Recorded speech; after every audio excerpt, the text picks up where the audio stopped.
Welcome back to the Horrorfest, bitches. I'm Freddy Krueger. Tonight we're talking about Bride of Chucky. That's right, that asshole finally gets a fucking woman after I've had millions and millions on Elm Street.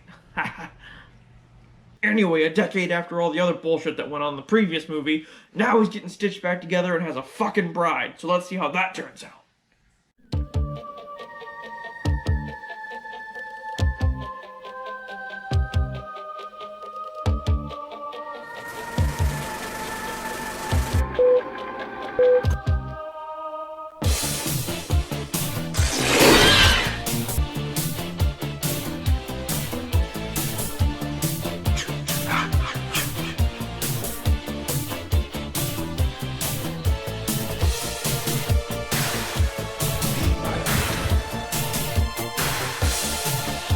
They were making love while that young boy drunk.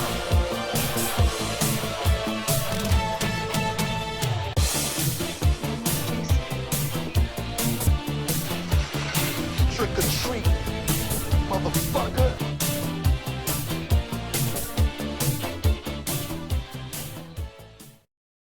With your host, Freddy.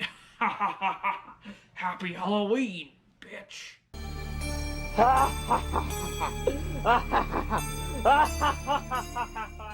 Just when you think they couldn't possibly make any more of these fucking Chucky movies, they sure do.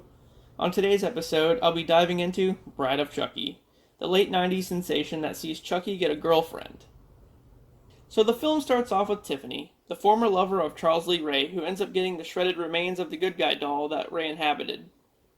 She stitches them back together and performs the same old voodoo ritual on him and brings him back to life.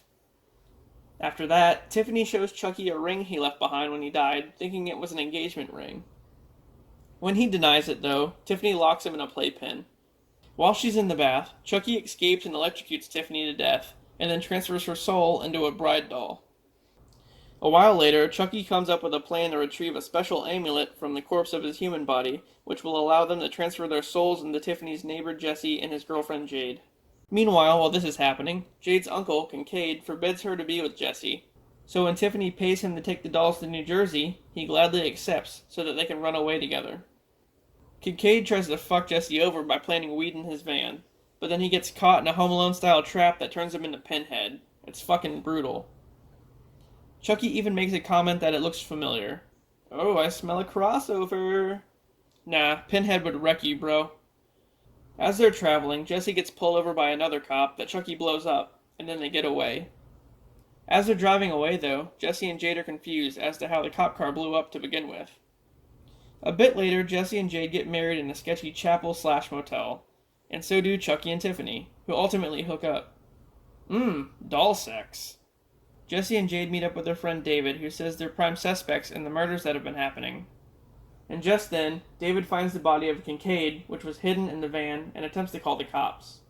But then, seeing Chucky and Tiffany come to life, he freaks out and backs into the road and gets smashed by a fucking semi, just like the brother from Texas Chainsaw. So now, Chucky and Tiffany make themselves known to the couple, and force them to drive the rest of the way to New Jersey in a stolen bus. Once they get there, the couple instigate a fight between Chucky and Tiffany. In the commotion, Jade barbecues Tiffany in an oven, and Jesse pushes Chucky out a window as the bus crashes into a ditch. They manage to make it to Charlie Ray's grave and retrieve the amulet. Jesse and Jade get tied up as Chucky prepares to transfer their souls into them, but then Tiffany attacks Chucky. After a brief fight, Tiffany gets stabbed in the heart. Finally, Jesse knocks Chucky into his own grave. Then, a private investigator shows up who's been following them the whole time. Jade grabs the PI's gun and shoots Chucky multiple times, killing him. Well, at least for now. The PI clears their names and they get sent home. Then, as the PI is investigating Tiffany's corpse, she springs to life and gives birth to a doll. Terrific. So, that was Bride of Chucky. If you ask me, it's the last decent Chucky movie. Yeah, part 3 was dumb, but this one was alright. I mean, Jennifer Tilly. Need I say more? Oh, and John Ritter played Pinhead. Oh, too soon. Too soon. But yeah, the whole giving birth to a doll thing was just too much, though. There's no way they can keep this going, right? Oh, they did? There's a whole nother movie dedicated to just this? Well then, I guess I'll see you on that review. Goodbye.